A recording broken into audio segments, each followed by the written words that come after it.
20. Capítulo 23. Iglesias cristianas en Estados Unidos. Primera parte. Iglesia Católica Romana. Iglesia Protestante Episcopal. Iglesia Congregacionales. Iglesia Reformada. Iglesia Bautista. Iglesia Los Amigos o Cuáqueros. En la actualidad, en Estados Unidos hay al menos 265 denominaciones religiosas con más de 325.000 iglesias. La membresía global de varias denominaciones es aproximadamente de 125 millones. De estas solo se pueden destacar las que parecen ser mayores e importantes, y será de manera somera. Las tomamos en el orden de su establecimiento en Estados Unidos. Como España, Portugal y Francia, naciones católico-romanas, realizaron las primeras expediciones al Nuevo Mundo con el fin de descubrir, conquistar y colonizar, la primera iglesia establecida en el continente occidental, tanto en América del Sur como América del Norte, fue la Iglesia Católica Romana. La historia de esa iglesia en América empieza en 1494, cuando Colón en su segundo viaje llevó consigo 12 sacerdotes para la conversión de las razas nativas. Dondequiera que iban los españoles, para establecerse o para conquistar, los acompañaban sus clérigos, quienes establecían su sistema religioso. Las primeras iglesias de Estados Unidos se establecieron en San Agustín, Florida, en 1565 y en Santa Fe, Nuevo México, como en el año 1600. El método español era esclavizar a los nativos, obligarles a convertirse y forzarles a construir templos y monasterios semejantes a los de España.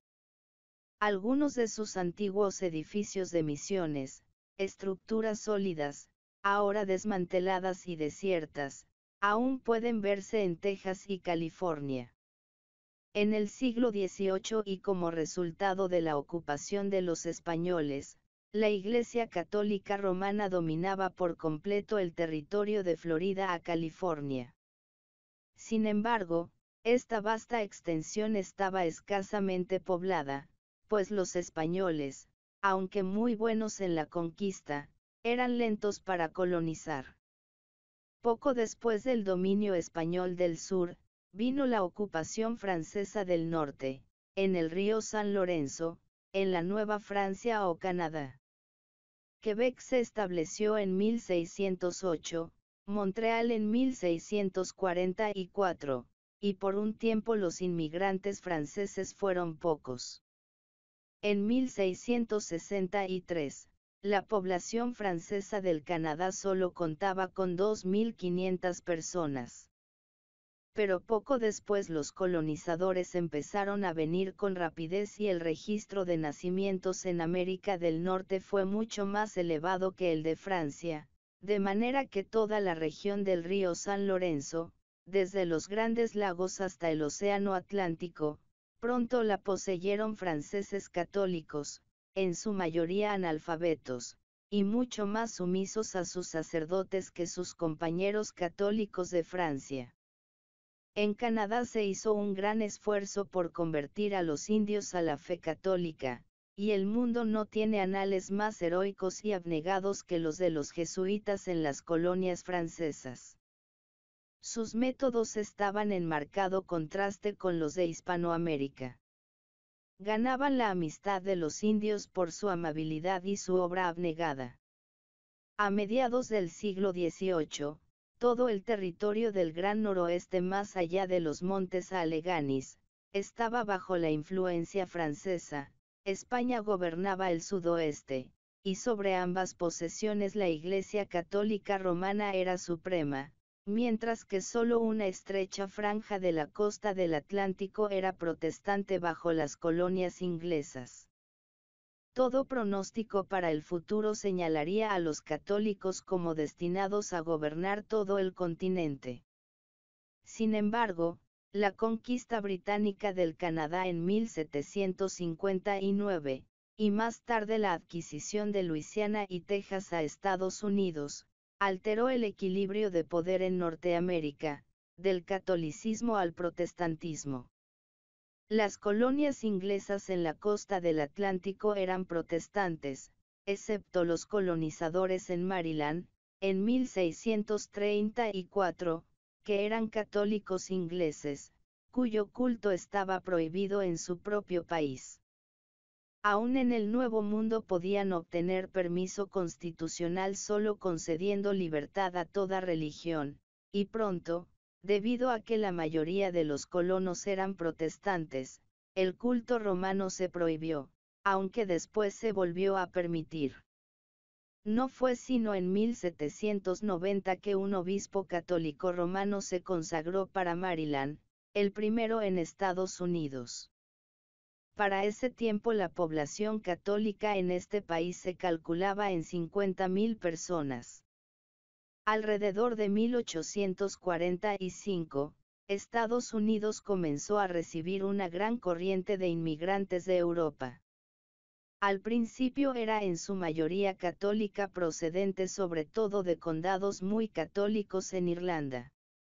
Más tarde, a estos se les agregaron otros millones del sur de Alemania y aún más tarde muchos de Italia. Del aumento natural por nacimiento, por inmigración y por una cuidadosa supervisión sacerdotal, la Iglesia Católica Romana en Estados Unidos hizo grandes progresos hasta que ahora la población católica alcanza a unos 46 millones, o alrededor de un tercio del número de comulgantes en todas las iglesias protestantes juntas. Como parte de la Iglesia Romana Mundial, los católicos estadounidenses están bajo el gobierno papal. La nación se divide en 110 diócesis, cada una tiene su obispo nombrado por el Papa, a quien el clero ofrece candidatos, que pueden aceptarse o rechazarse. Las diócesis están unidas en 24 archidiócesis, cada una bajo un arzobispo, y sobre todas estas presiden 6 cardenales, también nombrados por Roma. La Iglesia Protestante Episcopal. La Iglesia de Inglaterra fue la primera religión protestante establecida en Estados Unidos. En 1579, Sir Francis Drake ofició un servicio religioso en California, y en 1587 varios clérigos acompañaron la desafortunada expedición de Sir Walter Raleigh. La entrada permanente de la Iglesia inglesa fue en 1607, con la primera colonia inglesa en Jamestown, Virginia. La Iglesia de Inglaterra fue la única forma de adoración reconocida en el período primitivo en Virginia y otras colonias del sur.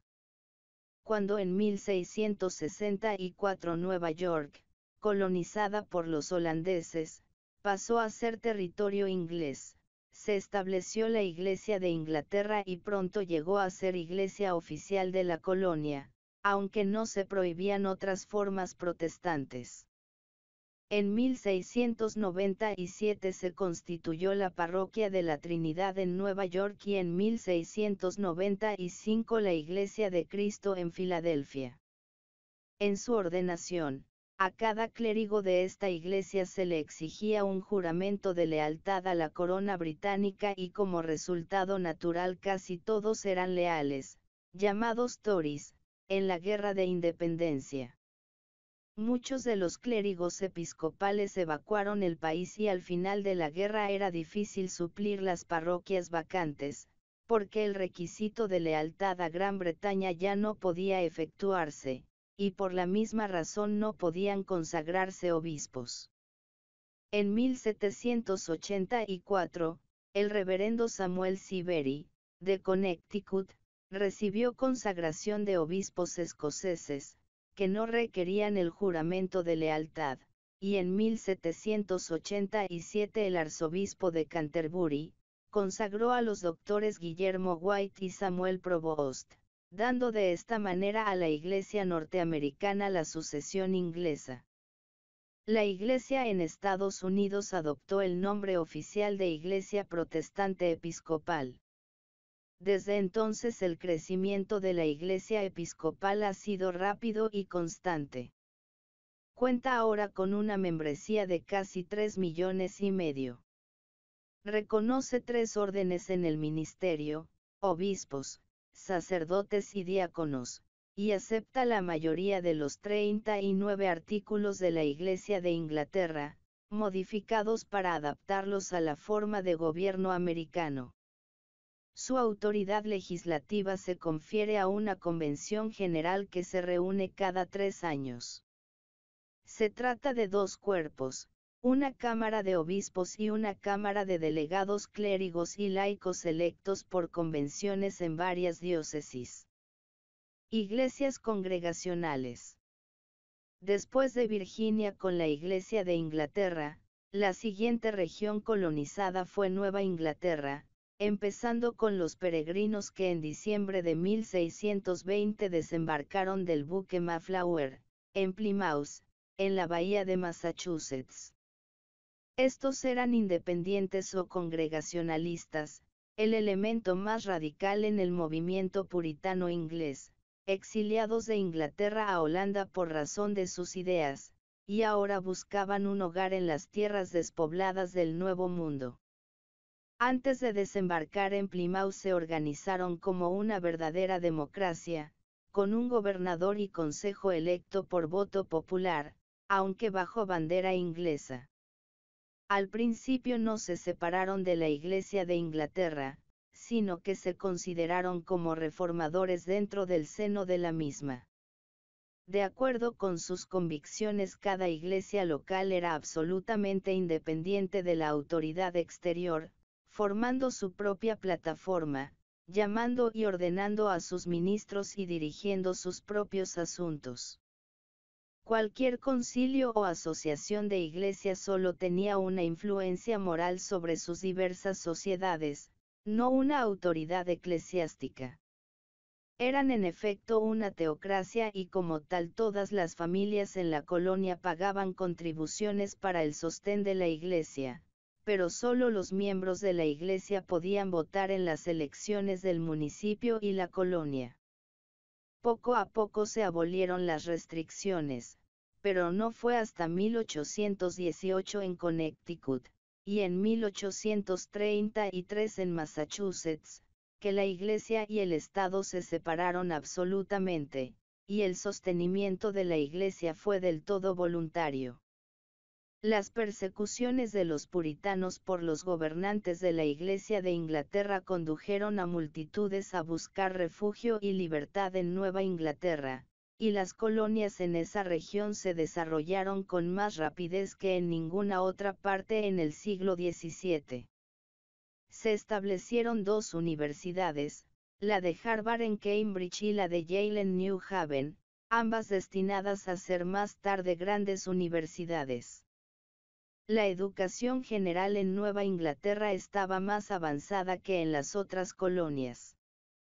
Como los presbiterianos y congregacionalistas surgieron también de la Iglesia de Inglaterra y ambos se desarrollaron calvinistas en sus credos, aceptando la Confesión de Westminster, las relaciones de estos 2 cuerpos eran amigables. Por mucho tiempo hubo un entendimiento tácito, formalizado en un pacto mutuo en 1801 en que las iglesias presbiterianas no deberían extenderse a Nueva Inglaterra, ni las iglesias congregacionales fuera de Nueva Inglaterra.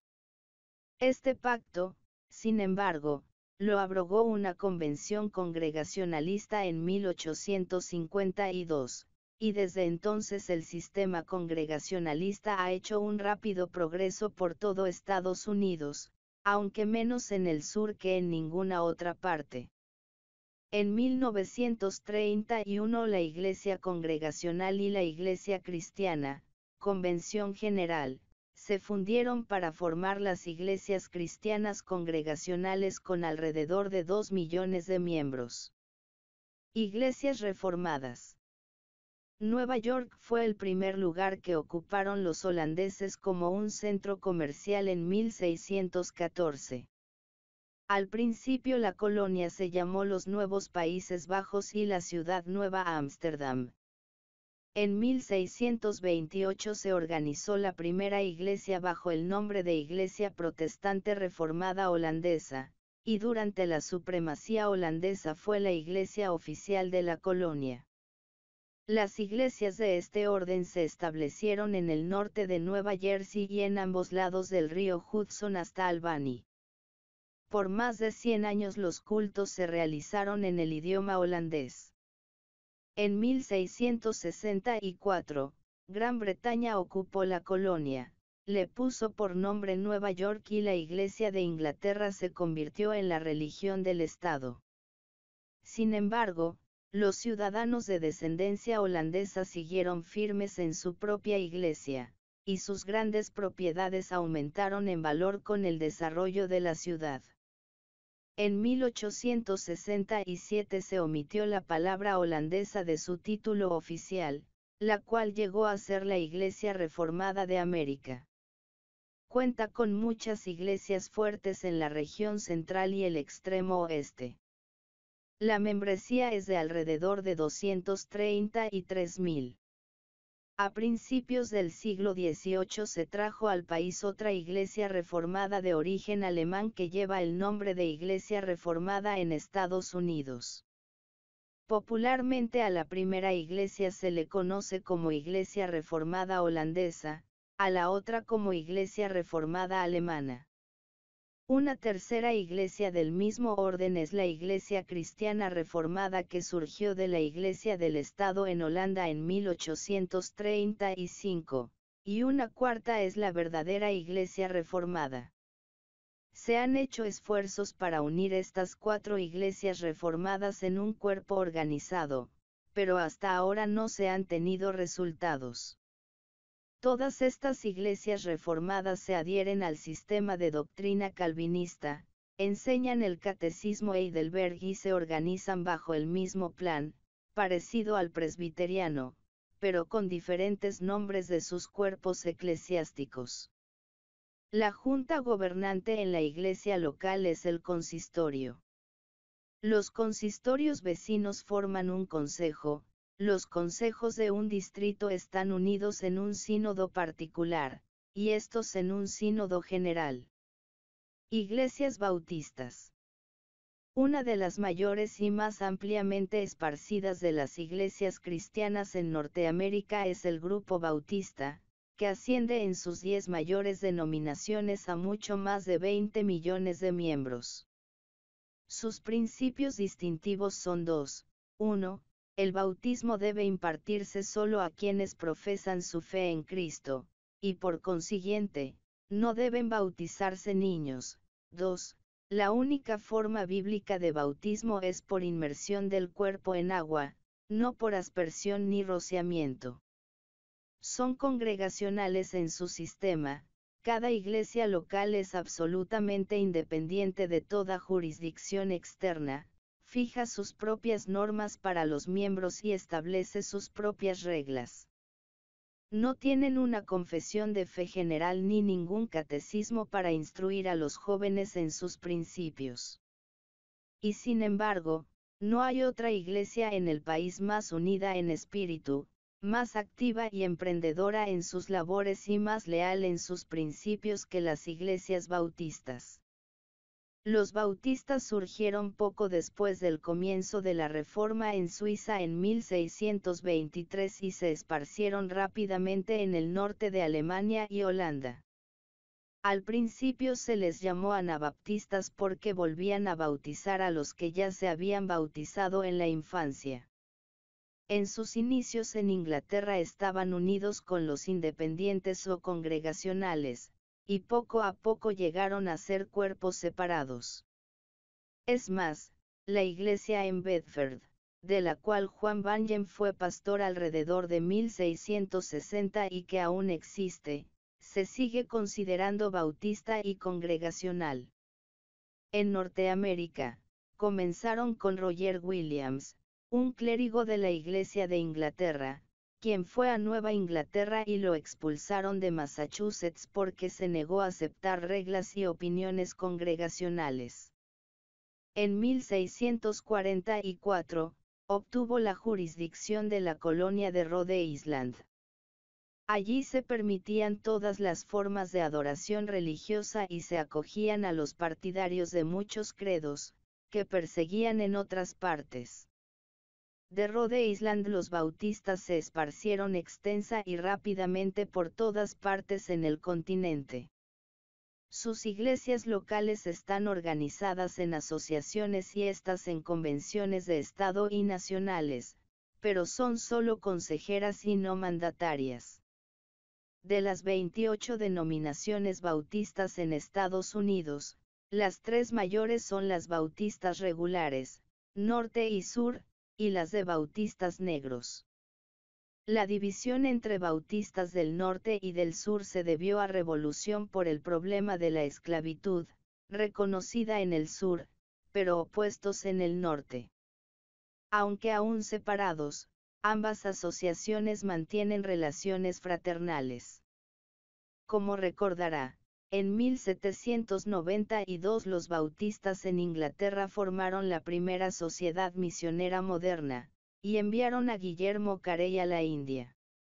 La adopción de los principios bautistas por Adoniram Judson y Lutero Rice, rumbo a Birmania, condujo a la organización de la Convención General Misionera Bautista en 1814, y desde entonces los bautistas han estado a la vanguardia en el esfuerzo misionero y en el éxito. Iglesias Los Amigos o Cuáqueros. De todos los movimientos surgidos de la Gran Reforma, el que más se alejó del prelado y del gobierno de la Iglesia fue el de los Amigos, comúnmente llamados cuáqueros. Esta sociedad pues nunca ha tomado el nombre de Iglesia, surgió de la enseñanza de George Fox en Inglaterra, empezando alrededor del año 1647. Fox se oponía a las formas exteriores de la Iglesia, el ritual y la organización eclesiástica. Enseñaba que el bautismo y la comunión debían ser espirituales y no formales, que el cuerpo de creyentes no debía tener sacerdote ni ministro con salario, sino que cualquier adorador debía hablar según la inspiración del Espíritu de Dios, quien es la luz interior y guía de todos los verdaderos creyentes, y que en los dones del Espíritu y gobierno de la sociedad, los hombres y las mujeres debían tener los mismos privilegios. Sus seguidores al principio se autodenominaron hijos de la luz, pero más tarde la Sociedad de los Amigos. No se sabe con seguridad cómo se les aplicó el nombre de cuáqueros, pero se generalizó y no desagrada a los miembros de la sociedad. Las enseñanzas de George Fox las aceptaron multitudes, que no simpatizaban con el espíritu dogmático e intolerante, manifestado en ese tiempo por la Iglesia de Inglaterra. El grado de su influencia se demuestra en que encarcelaron cerca de 15.000 cuáqueros, transportaron y vendieron como esclavos a 200 y muchos murieron como mártires de su fe, ya bien por la violencia de la multitud o en las prisiones. Algunos buscaron refugio en Nueva Inglaterra, pero al llevar su testimonio encontraron a los puritanos no menos perseguidores que los anglicanos. Al menos ejecutaron 4 cuáqueros, entre estos una mujer, en Boston. Los Amigos encontraron un puerto seguro en Rhode Island, donde todas las formas de fe y adoración eran libres. Formaron colonias en Nueva Jersey, Maryland y Virginia. En 1681, el rey Carlos II le entregó el territorio de Pensilvania a Guillermo Penn, líder entre los Amigos, y Filadelfia, la ciudad cuáquera, se fundó en 1682.